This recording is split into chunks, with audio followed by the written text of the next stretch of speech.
नमस्कार दोस्तों, आज हम पत्र करेंगे।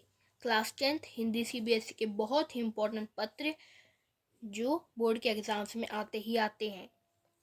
पाठ क है, मेट्रो में यात्रा के दौरान आपका मोबाइल फ़ोन चोरी हो गया है।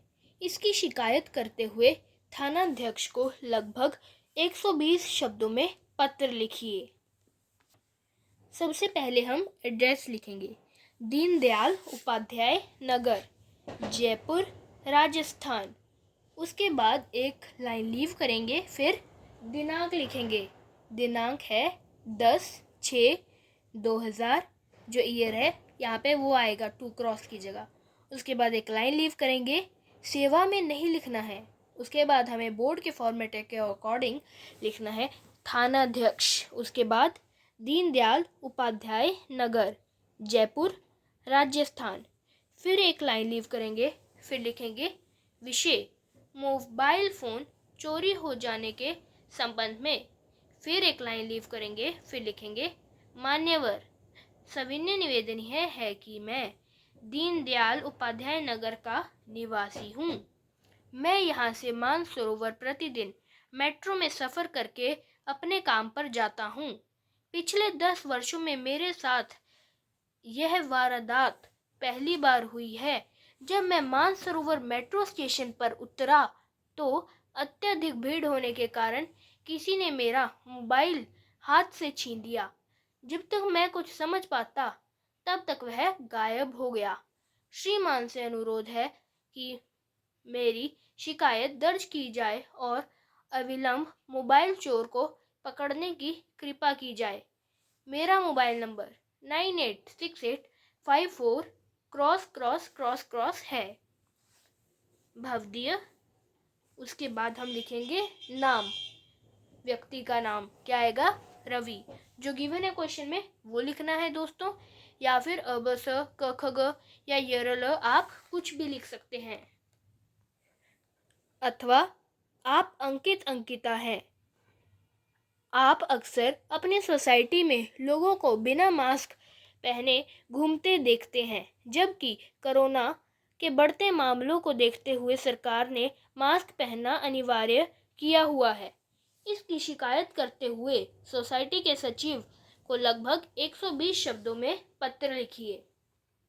उत्तर है H10/2, गुलमोहर सोसाइटी, रोहिणी, दिल्ली। एक लाइन लीव करके दिनांक लिखेंगे 12/6/2000। 2 क्रॉसेस की जगह जो प्रेजेंट यूर होगा उसे लिखेंगे। लाइन लीव करके सचिव, गुलमोहर सोसाइटी, रोहिणी, दिल्ली। विषय सोसाइटी में मास्क पहने के नियम की अवहेलना। मान्यवर, निवेदन यह है कि मैं आपके सोसाइटी में ही रहने वाला या रहने वाली एक सदस्य हूँ। जैसा कि हम सभी को मालूम है, देश में इस समय कोरोना का दौर चल रहा है। आए दिन खबरों में कोरोना से संबंधित खबरों का तांता लगता रहता है। ऐसे में सभी को कोरोना से बचाव के लिए नियमों का पालन करना अनिवार्य है। मैं कई दिनों से अवलोकन कर रहा हूँ कि हमारी सोसाइटी में लोग बिना मास्क के घूमते नजर आते हैं, जबकि सरकार ने मास्क पहनना अनिवार्य कर रखा है। श्रीमान से निवेदन है कि आप सोसाइटी में सार्वजनिक सूचना लगाकर लोगों को मास्क पहनकर निकलने की हिदायत दें। यदि आवश्यक हो तो उपयुक्त जुर्माना भी लगाएं। भवदीय, अंकित। अगला प्रश्न है, आपका नाम मुदित या मुदिता है। प्रतियोगी परीक्षाओं में प्रवेश हेतु प्रदेश सरकार द्वारा आर्थिक दृष्टि से कमजोर प्रतिभाशाली छात्रों के लिए निःशुल्क शिक्षण की जो व्यवस्था की गई है उसकी सराहना करते हुए किसी दैनिक हिंदी समाचार पत्र के संपादक को लगभग 100 शब्दों में एक पत्र लिखिए। उत्तर, निःशुल्क शिक्षण की सराहना करते हुए संपादक को पत्र। 11/13 क ख ग विहार, दिनांक 17 अप्रैल 2000। सेवा में कार्यकारी संपादक। दैनिक ट्रिब्यून चंडीगढ़। विषय निःशुल्क शिक्षण की सराहना करने हेतु।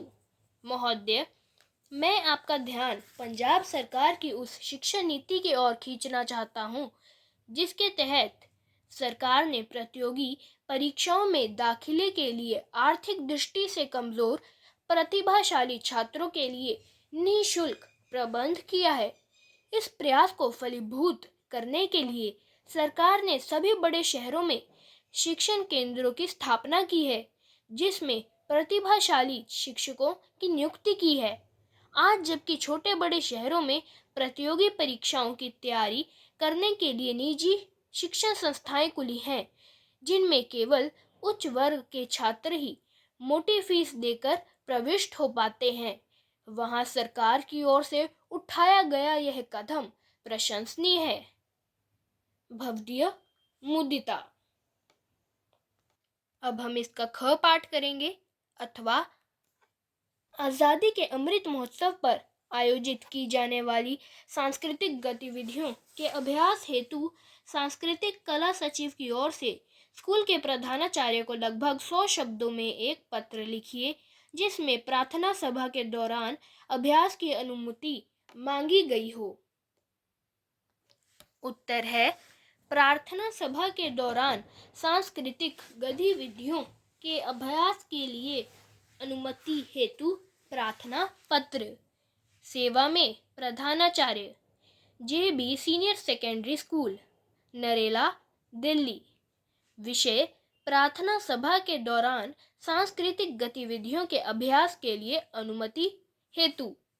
मान्यवर, जैसा कि आपको ज्ञात है कि आज़ादी के अमृत महोत्सव के तहत भारत सरकार की ओर से तालकटोरा स्टेडियम में आयोजित होने वाले सांस्कृतिक समारोह में हमारा विद्यालय भी सम्मिलित हो रहा है।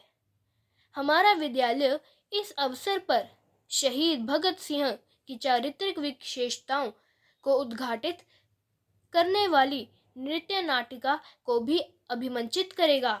इसके लिए हम 10वीं कक्षा के विद्यार्थी प्रतिदिन तैयारी कर रहे हैं। नृत्य नाटिका के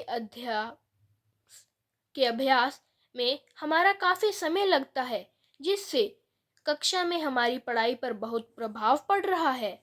अभी हमारा पाठ्यक्रम भी पूरा नहीं हुआ है, अतः हमने सोचा है कि प्रतिदिन प्रार्थना सभा के समय इस नृत्य नाटिका का पूर्वाभ्यास करेंगे, जिससे हमारी पढ़ाई पर इसका कोई प्रभाव न पड़ेगा और नृत्य नाटिका के अभ्यास के लिए हमें समय भी मिल जाएगा।